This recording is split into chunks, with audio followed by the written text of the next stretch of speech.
Hello friends, class 12 first chapter relation function. तो सबसे पहले इसके बेसिक्स की बात कर लेते हैं। बट ऑब्वियस है क्या बेसिक्स हैं, कैसे हैं, क्या चल रहा है।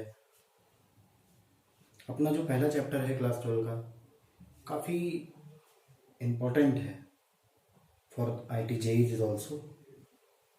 तो बातें घुमाते ना हुए सीधे स्टार्ट करते हैं।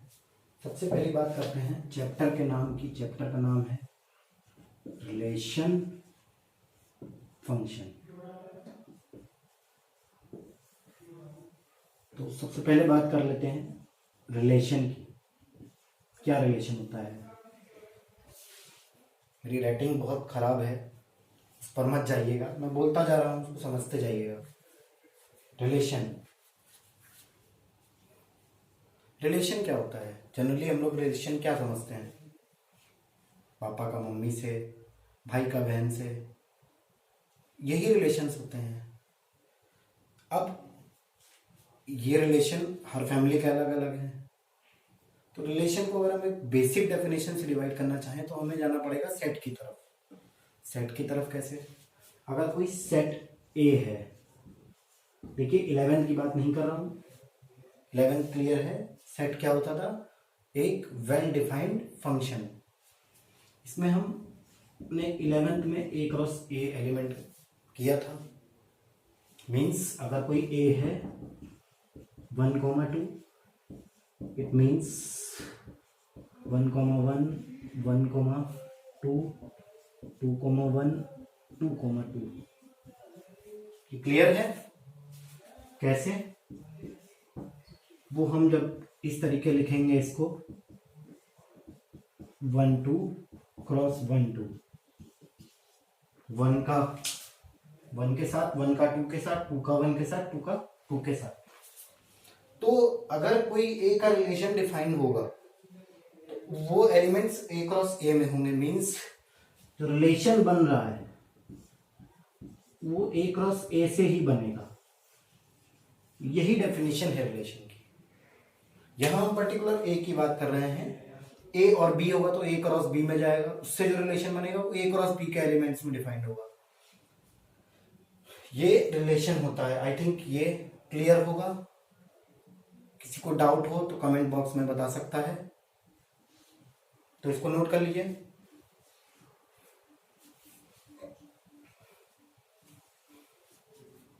नोट हो गया होगा। तो रिलेशन के बात हो गई, रिलेशन समझ गए भैया। सीधी सी बात है, एक सेट ए है, उसमें ए क्रॉस ए एलिमेंट दिखाना है।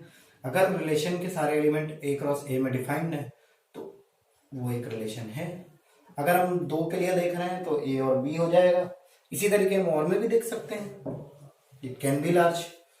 तो रिलेशन के अब हम बात करते हैं टाइप्स की। रिलेशन कितने टाइप्स का होता है। तो रिलेशन का ये लिखा है UIISTE,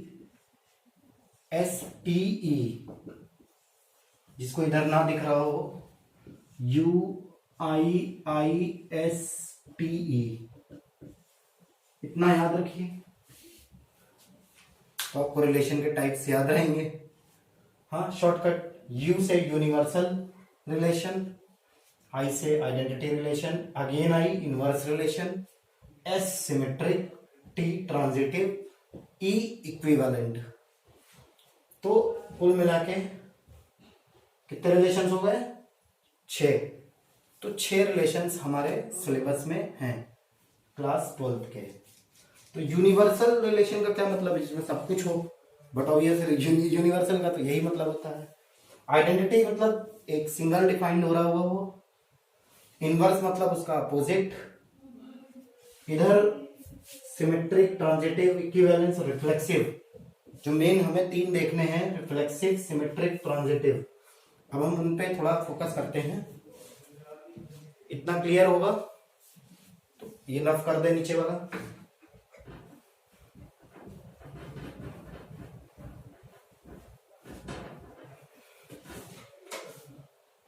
अब हम बात करते हैं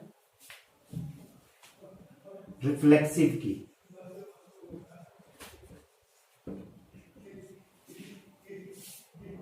अगर हम x कॉमा वाई लिख रहे हैं,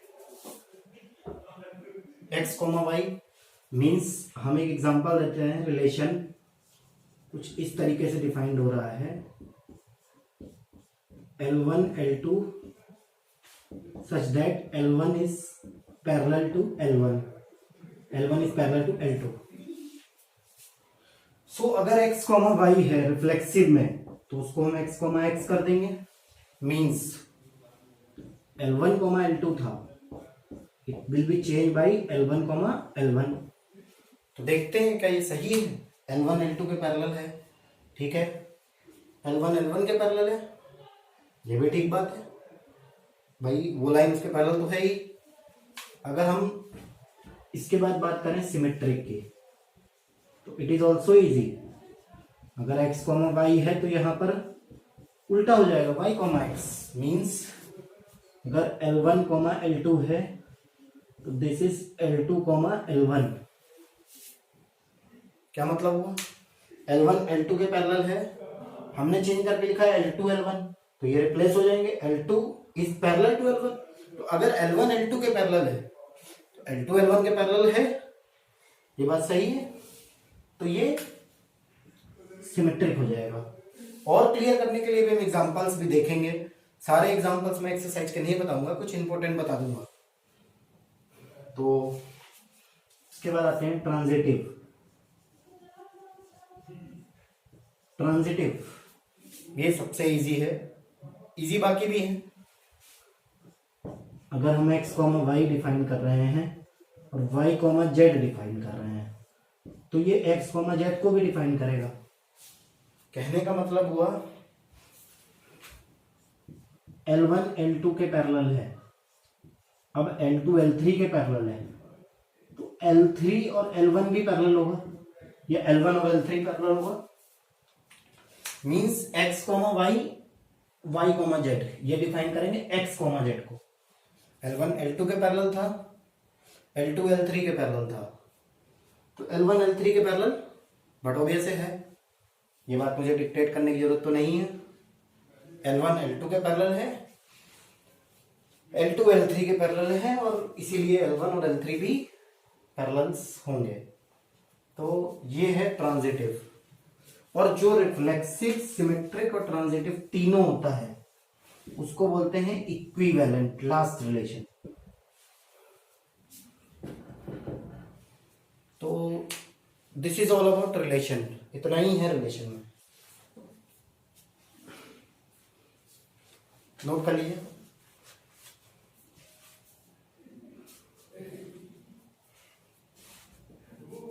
रफ कर दूं, ये मत भूलिएगा, UIIST टाइप्स ऑफ रिलेशन याद रहेंगे।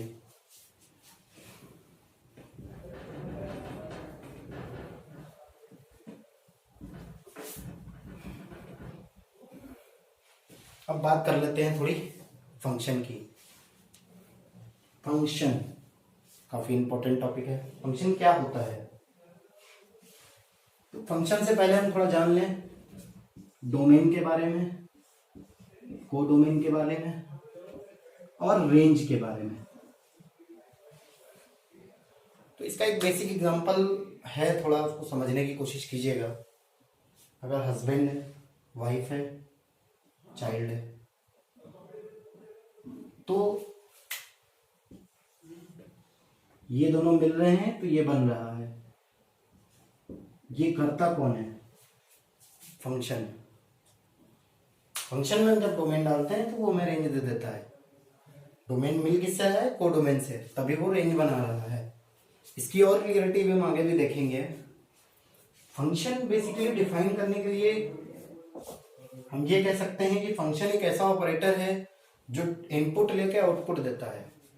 बेसिकली वही जो हमने जनरल लाइफ में देखते हैं, कितना इनपुट जा रहा है, कितना आउटपुट जा रहा है, उस पर फोकस करना यहाँ पर आ जाता है। अब हम बात कर लेते हैं फंक्शन की। सारे टाइप्स यहाँ पर लिखे हुए हैं, आप नोट कर सकते हैं वन बाय वन। सबसे पहले 1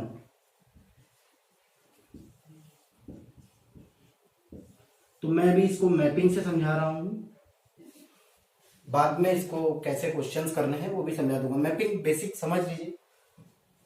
आई थिंक याद रहना चाहिए। डोमेन, कोडोमेन, जिन पर एरो बन रहा है वो रेंज है, जिन पर एरो है वो रेंज है। तो यहां पर एक डोमेन की एक ही रेंज है, एक वैल्यू पर दो आउटपुट नहीं है, तो ये 1 1 है। तो मेरी बात से समझ गए हमने मैनी वन।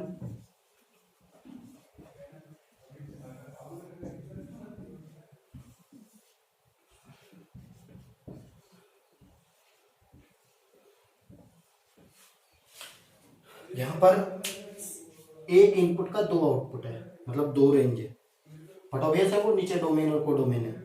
तो जब हमें एक इनपुट पर दो आउटपुट मिलेंगे तो वो 1 1 फंक्शन नहीं होगा, फिर वो मैनी वन में चला जाएगा। तो 1 1 clear, many one clear. Into और ऑनटू की बात कर लेते हैं। इनटू,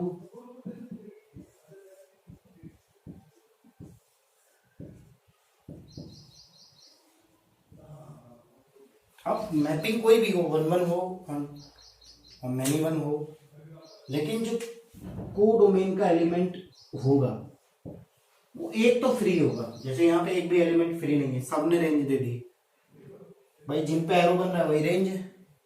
तो अगर कोडोमेन का एक एलिमेंट खाली रह जाता है, रहेगा, तभी वो इनटू फंक्शन कहलाएगा। और वही बात है कि ऑन टू में क्या होगा,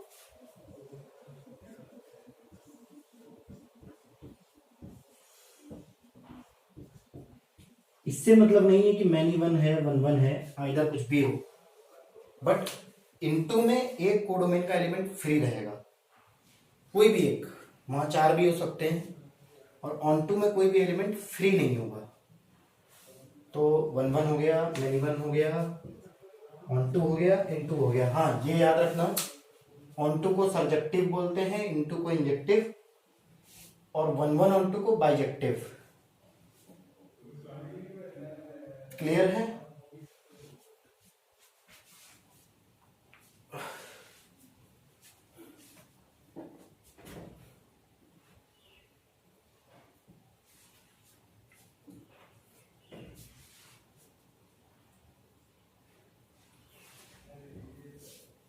नोट कर लीजिए।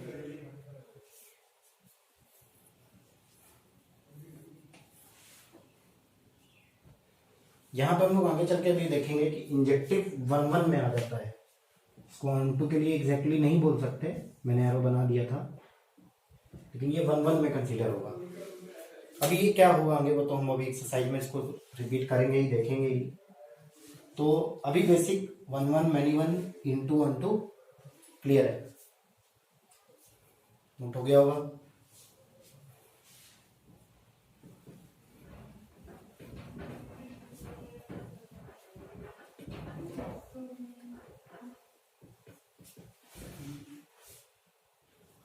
अब आगे चलते हैं। 1 1 ऑन टू, 1 1 ऑन टू को समझने में इतनी प्रॉब्लम तो नहीं होगी। ये हमारा डोमेन था, ये हमारा कोडोमेन था।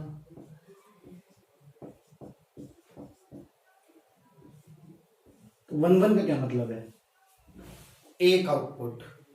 ऑन टू का मतलब है कि कोई भी एलिमेंट फ्री नहीं, सारे एलिमेंट रेंज दे रहे हैं। तो यहां पर ये भी है कि कोडोमेन रेंज के इक्वल है, जिस पर एरो बन रहा है वो रेंज है। तो कोडोमेन जब रेंज के इक्वल है तो वो ऑन टू फंक्शन भी बन रहा है, ये भी याद रखना है, भी हम आगे भी देखेंगे। ऑन टू हो गया, बाइजेक्टिव हो गया। इसके बाद इनवर्स फंक्शन आप समझते हैं, उसका अपोजिट, कंपोजिट जो मिक्स होकर बन रहा है, फॉग, गॉफ, उस पर भी हम एक्सरसाइज में देखेंगे क्या है आगे। तो पहले चैप्टर में रिलेशन फंक्शन का बेसिक इतना ही है। किसी को कोई डाउट हो तो कमेंट बॉक्स में इजीली पूछ सकता है वो। तो रिलेशन फंक्शन पे बेसिक्स इतने ही है, तो आगे चला जाए।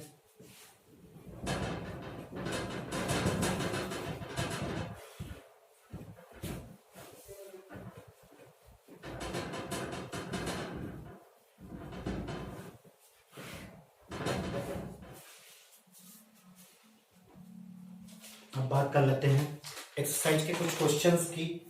कुछ इंपॉर्टेंट क्वेश्चंस हैं जो मैंने बनाए हैं, सिर्फ इंपॉर्टेंट ही डिस्कस करूंगा। 1.1 और 1.2 में सब रिफ्लेक्सिव सिमेट्रिक ट्रांजिटिव के हैं, जो बताया है डेफिनेशन के अकॉर्डिंग वो वैसे ही सिंप्लीफाई होगा। और 1.3 1.4 भी ऐसे ही होगा।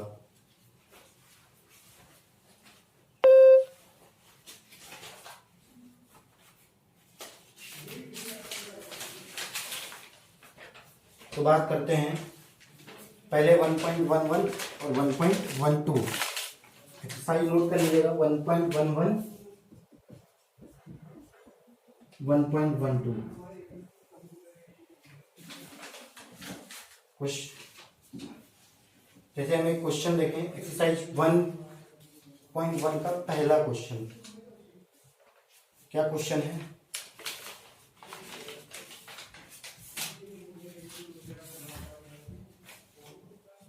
तो कोई आर डिफाइंड हुआ है रिलेशन,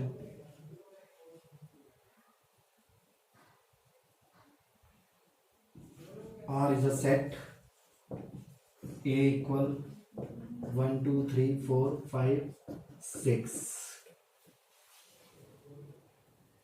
और जो इसका रिलेशन गिवन है वो गिवन है x, y such that y is divisible by x। Show करना है ये रिफ्लेक्सिव है, सिमेट्रिक है और ट्रांजिटिव। शो करना है ये रिफ्लेक्सिव है, सिमेट्रिक है और ट्रांजिटिव नहीं है। कैसे? ये जो भी है हम देख लेते हैं। पहले रिफ्लेक्सिव की बात करते हैं। रिफ्लेक्सिव में मैंने आपको बताया था जो x, y है वो x, x से रिफ्लेक्स हो जाता है। डेफिनेशन में यही बोला था मैंने। तो x, y है, y is divisible by x। x, x क्या बनेगा? जब यहां भी x हो जाएगा तो यहां भी x हो जाएगा। x is divisible by x, x is divisible by x। True है ये? हाँ, x से डिविजिबल है, तो ये रिफ्लेक्सिव है। अब हम बात कर लेते हैं सिमेट्रिक की। तो x, y, x अपोजिट हो जाएगा। x, y में y is divisible by x है, y, x में x is divisible by y। मतलब अगर 4 2 से डिवाइड हो रहा है तो क्या 2 4 से डिवाइड होगा? नहीं होगा, तो ये सिमेट्रिक तो नहीं है।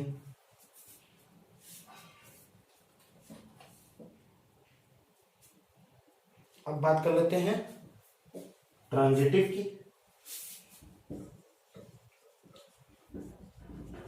ट्रांजिटिव में क्या था? x, y और y, z में डिफाइन करना था, उसको वापस x, z में। इसको देख लीजिए, इतना टफ नहीं है।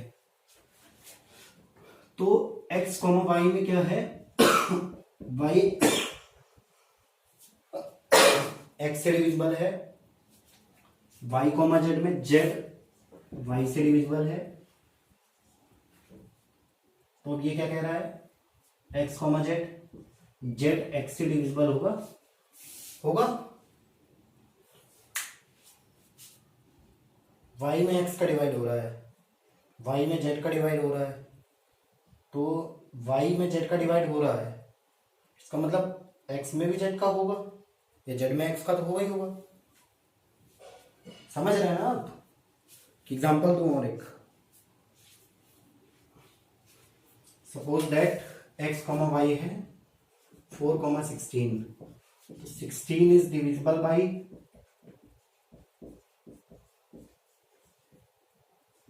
4। नेक्स्ट कर दो 16 64। 64 इज डिविजिबल बाई 16। अब हमें क्या चाहिए? 4 64। 64 इज डिविजिबल बाई 4। ट्रू? हाँ, सही बात। तो ये ट्रांजिटिव है। अब हम बात करें कि इक्विवेलेंस है तो नहीं है, क्योंकि जब तीनों होंगे तब वो इक्विवेलेंस बनेगा। तो ये पहला क्वेश्चन था एक्सरसाइज 1.1 का, ये एग्जांपल था, आप चेक कर लीजिएगा, नोट कर लीजिए इसको।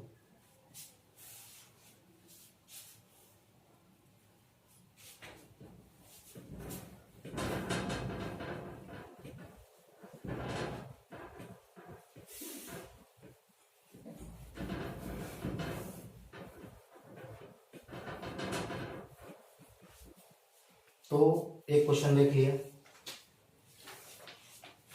ऐसे ही रिफ्लेक्सिव सिमेट्रिक ट्रांजिटिव का क्वेश्चन आप कर सकते हैं, जो ना आए आप उसको पूछ सकते हैं। जैसे क्वेश्चन नंबर एक और 3 है, रिलेशन डिफाइंड हो रहा है a, b a less than b square. तो चेक करना है ये रिफ्लेक्सिव सिमेट्रिक ट्रांजिटिव, तो अपना काम तो वही है, a, b में a, a हो जाएगा, x, y में x, x हो जाता था, किसमें? रिफ्लेक्सिव में।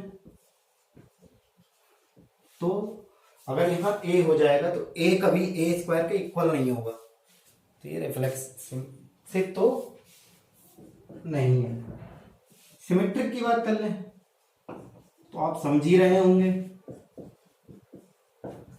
कि अगर a equal to B square less than, opposite में साइन इनइक्वालिटी बदल जाएगी, तो वो चीज गलत हो जाएगी, तो ये सिमेट्रिक भी नहीं है। और जब रिफ्लेक्सिव सिमेट्रिक नहीं है तो ट्रांजिटिव के चांसेस तो और कम है। ट्रांजिटिव चेक करना है इसको, तो ट्रांजिटिव भी चेक कर सकते हैं, वो भी नहीं है। तो इस तरीके से रिलेशन के क्वेश्चंस लगेंगे। और देखना चाहें मेरे ख्याल से और क्वेश्चंस तो इसके इतने खास नहीं है।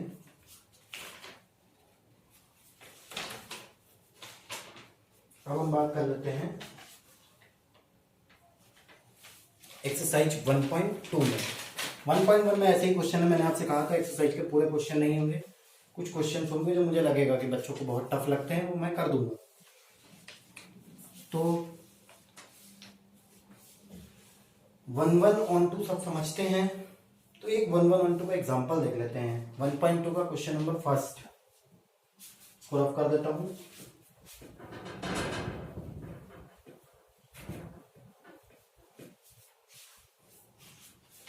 गिवन है फंक्शन R2R, fx गिवन है 1/x, 1.1 on 2 चेक करना है, ठीक।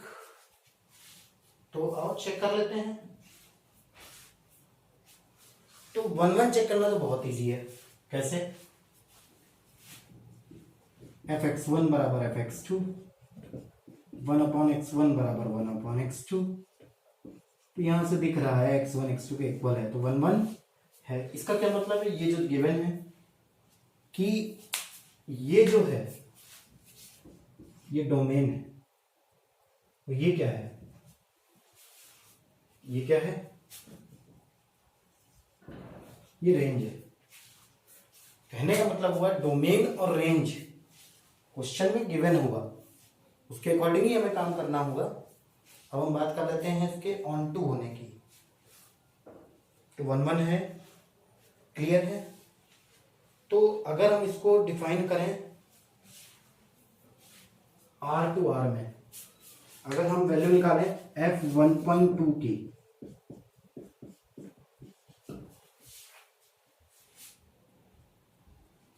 तो 1.2 R में है, 1.2 N में है, नहीं है। तो अगर कोई ऐसी वैल्यू जिसपे जो आउटपुट है वो हमारी रेंज में नहीं है, तो क्या मतलब है? अगर वो आउटपुट रेंज में ही नहीं है तो इसका मतलब वो ऑन टू हो ही नहीं सकता, क्योंकि ऑन टू क्या था? Codomain is equal to range. तो जब वो है ही नहीं उसकी लिस्ट में तो वो ऑन टू नहीं होगा। ऑन टू को भी और भी समझेंगे क्लियरली से, इस एग्जांपल के लिए इतना ही समझना था। तो और भी हैं एग्जांपल्स, कुछ और देख लिए जाते हैं। तो आइए, जैसे क्वेश्चन नंबर 7 गिवन है, question number 7 1.2 fx is equal to 3 minus 4x given है। तो यहां पे जरा 1 चेक कर लें। fx1 is equal to fx2, 3 minus 4x is equal to 3 minus 4 क्या है x2 x1। तो यहां से x1 x2 का इक्वल दिख रहा है 1 है। तो अब जरा 1 2 की बात कर लेते हैं। देखो जरा, इसको y इक्वल टू लिखा जा सकता है 3 माइनस 4x, कोई दिक्कत नहीं है, fx को y बोला जाता है। तो यहां से x निकालो जरा, तो ये आएगा x बराबर 3 माइनस वाई अपॉन 4 आया। और इसको जरा अपने फंक्शन में वापस डालो, 3 माइनस 4 एक्स की जगह 3 माइनस वाई अपॉन 4 क्या आ रहा है, वाई 4 4 कट गया, 3 3 कट गया, माइनस माइनस प्लस हो गया। तो एफ एक्स बराबर वाई दिख रहा है यहां पर।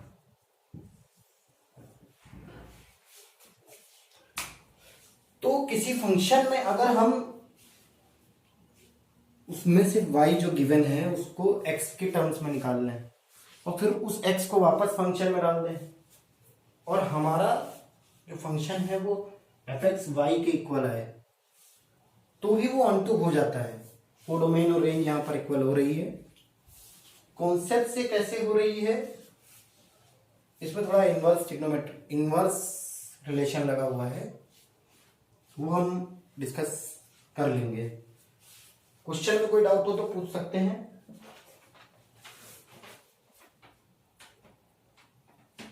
तो इस तरह से इसके क्वेश्चंस लगेंगे।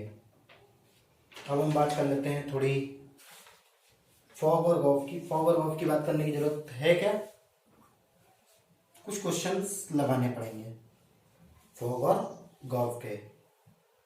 जैसे 1.3 का क्वेश्चन नंबर 10 है। 1.3 क्वेश्चन नंबर 10।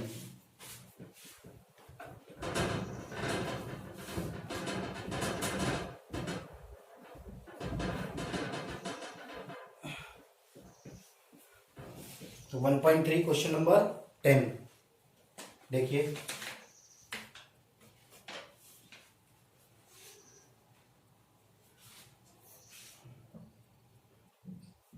प्रॉब्लम 10 1.3 क्वेश्चन है f x to y be an invertible function.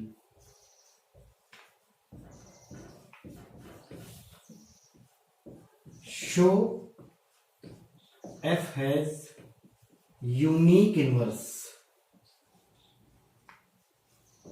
ये थ्योरी टाइप प्रॉब्लम्स हैं, इनको थोड़ा हमें देखना पड़ेगा। तो इनवर्स के लिए थोड़ा हम देख लेते हैं। अगर हम ये ले लें, let f1 and f2 be two images.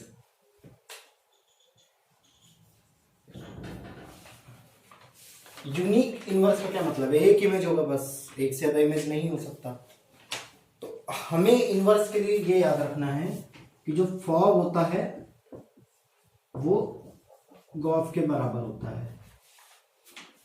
But obviously यहां पर हमें अपने आप को देखना है कैसे। हम यहाँ पे g की जगह f1 यूज कर रहे हैं और यहां पर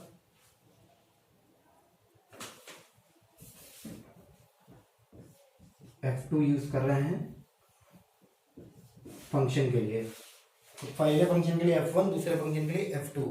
ये आई वाई या आई एक्स के जिसके भी इक्वल ये आए, ठीक है, वो तो हम बात की बात है। अब इसको अगर हम देखें तो इन दोनों को इक्वल करेंगे तो f1 बराबर f2 दिख रहा है, तो दोनों इमेज एक ही है। क्या मतलब हुआ इसका, इसकी है यूनिक इमेज होगी।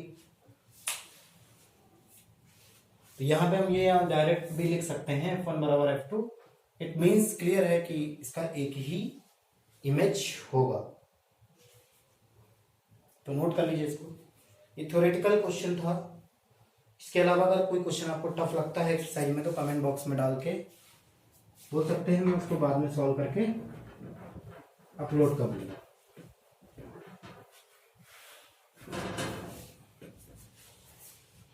तो फॉग गॉग पे भी आ गए,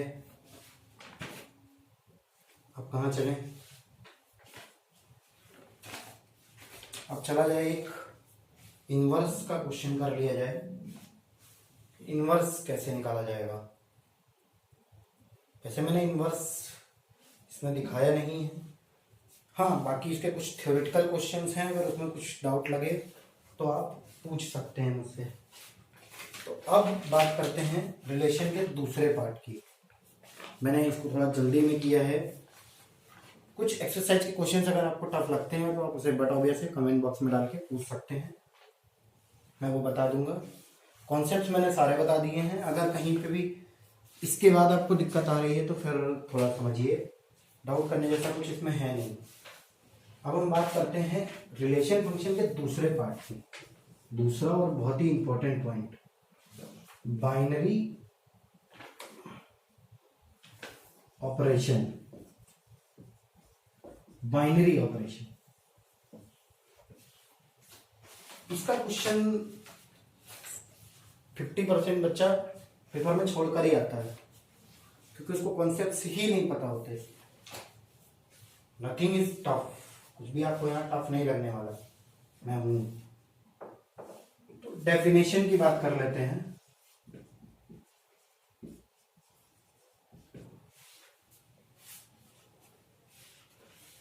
जो A क्रॉस A रिलेशन था, इसका आउटपुट अगर A में ही लाई कर रहा है तो वो बाइनरी ऑपरेशन है। इसके बाद इसके बेसिक हैं CA II, वहां पर भी शॉर्टकट था। ये कम्यूटेटिव, ये एसोसिएटिव, ये इनवर्स, और ये है आपका identity. Commutative, associative, commutative A star B बराबर B star A, associative A star B star C equal A star B star C। Brackets लगा लेते हैं like this।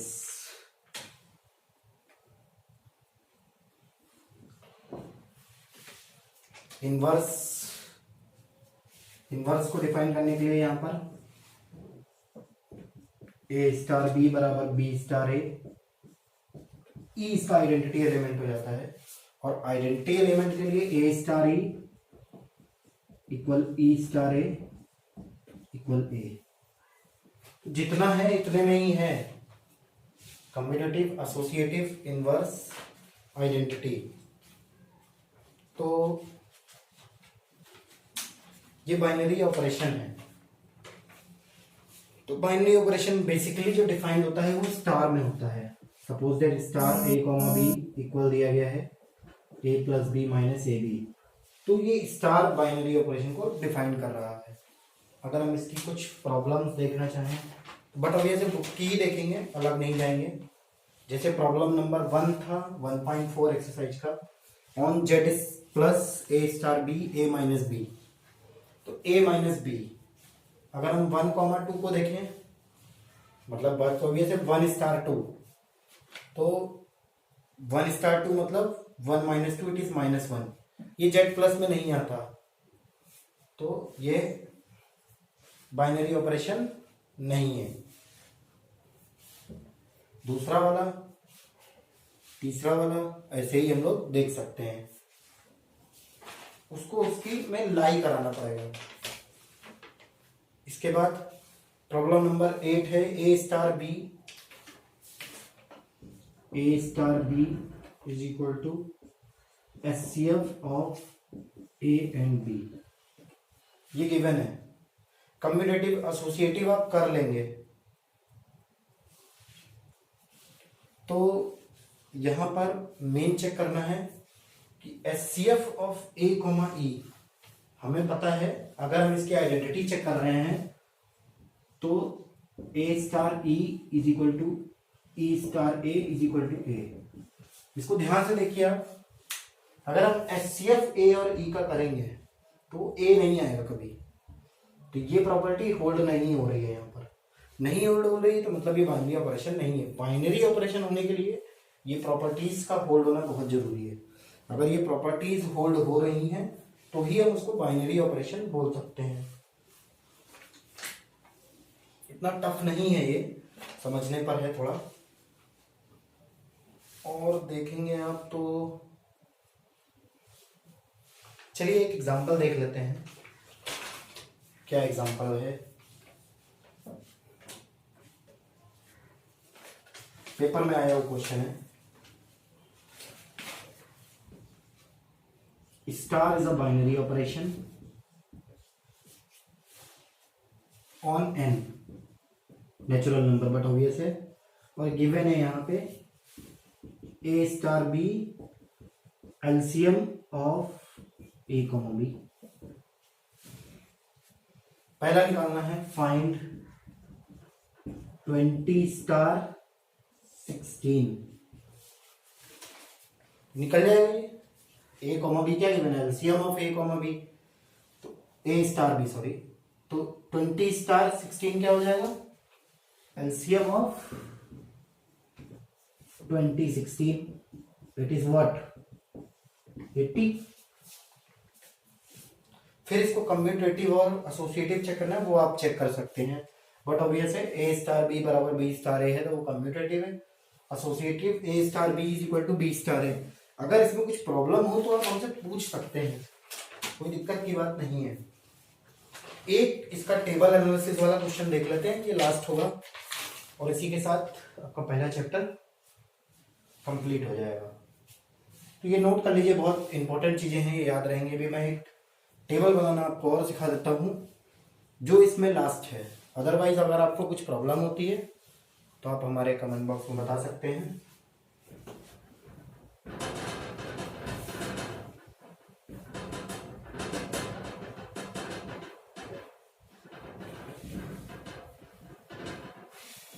एक क्वेश्चन कर लेते हैं, काफी इंपॉर्टेंट क्वेश्चन है। एक बाइनरी ऑपरेशन है, अब binary operation on star, but obviously star में ही होगा। 0 1 2 3 4 5। ये डिफाइन कैसे हो रहा है? A star b a plus b less than 6, a plus b minus 6, a plus b greater than equal to 6। Show that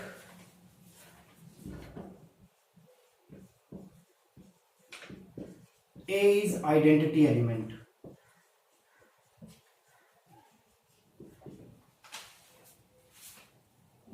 and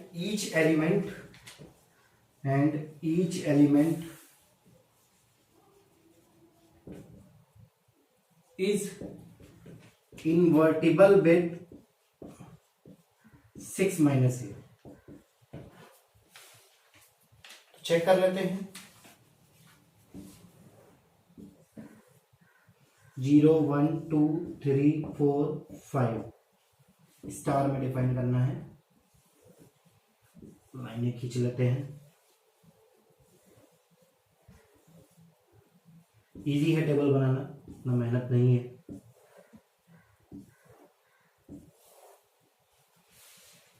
तो पहले हम 0 पे बात कर लेते हैं। तो 0 स्टार 0, 0 प्लस 0 लेस देन 6 ही चल रहा है। 0 प्लस 0 0, 0 स्टार 1, 0 प्लस 1 1, ऐसे ही 0 प्लस 2 2, 0 प्लस 3 3, ये 4 और ये 5। क्लियर? 1 पे आ जाते हैं।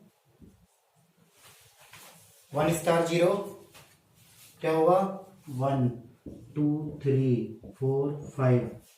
1*5, 1 + 5 6 से लेस होना चाहिए, तो 1 + 5 6 - 6 कितना बना? 0। ये समझिए, जब हम 1*5 करेंगे तो 1 + 5 6 हो गया, ये लेसर के लिए था। 1 + 6 1 + 5 हुआ, तो ये ग्रेटर में इक्वल में आएगा यहाँ पर। तो यहाँ पे क्या है, a + b - 6, मतलब 1 + 5 - 6 6 - 6 दैट इज 0। इसी तरीके हम जब 2 का करेंगे तो 2 3 4 5 0 1, 3 का करेंगे तो 3 4 5 0 1 2, 4 का करेंगे तो 4 5 0 1 2 3, 5 का करेंगे तो 5 0 1 2 3 4। बना लेंगे इसको, स्टार चेक कर करके इसकी वैल्यूज निकाल लेंगे। तो पहली चीज है, show that 0 is the identity element. तो 0 इज द आइडेंटिटी एलिमेंट कैसे चेक करेंगे? टेबल बन गई। यहां पर अगर हम देखें तो 0*0 क्या है? 0*0 0। 1*0 क्या है? 1*0 1*0 या 0*1, ये दोनों क्या है? 1 है। ऐसे 2*0 0*2 क्या है? 2 है। Then A*E 0 is equal to 0*A। A के इक्वल है, होल्ड हो रहा है। यही प्रॉपर्टी मैंने आइडेंटिटी एलिमेंट के लिए बताई थी, A*E is equal to E*A is equal to A। तो यहां पर ये चीज होल्ड हो रही है, और ये आप कैसे चेक कर रहे हैं? ये यहाँ टेबल में है, 2*0 2 है, 0*2 0*2 2 है। तो इस तरीके से हमने प्रूव कर दिया 0 इज आइडेंटिटी एलिमेंट।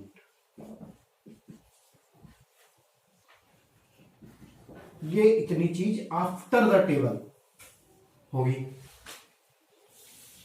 फिर उसके बाद इन्वर्टिबल चेक करना है। तो इन्वर्टिबल चेक करने के लिए जैसे हम बात करें 2*4 4*2 की, तो 2*4 2*4 0, 4*2 4*2 इज ऑल्सो 0। तो वहां पर मैंने इन्वर्टिबल के लिए क्या बताया था, चेक करिए। बताया था मैंने इन्वर्टिबल के लिए A*B बराबर B*A is equal to E।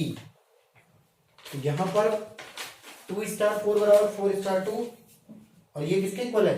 0 के। तो यहां पे 2 और 4 इन्वर्टिबल हो जाएंगे, 2 4 इन्वर्टिबल। इसी तरह से अगर हम 1*2 और 2*1 में मान लो हम 1*5 करें, तो 1*5 it is 0, 5*1 5*1 it is also 0। Then 1,5 is also invertible. Invertible कितने हैं ये हम उसमें चेक कर सकते हैं, कितने एलिमेंट्स इन्वर्टिबल हैं। आइडेंटिटी प्रूव करने के लिए ये सिंपल हमें देखना पड़ेगा। टेबल बनाना मैंने आपको सिखा दिया है। तो ये बाइनरी ऑपरेशन का एक लॉन्ग क्वेश्चन आपको पेपर में मिलता है। रिलेशन फंक्शन इस टॉपिक के साथ ही यहीं पे खत्म हो जाता है। इसके बाद अगर आपको कुछ लगता है कि और भी इसमें एडिशनल कुछ चाहिए तो आप हमें बता सकते हैं। तो हमारे पहले चैप्टर की आज समाप्ति हो गई है। Thank you. नोट कर लीजिए इसको।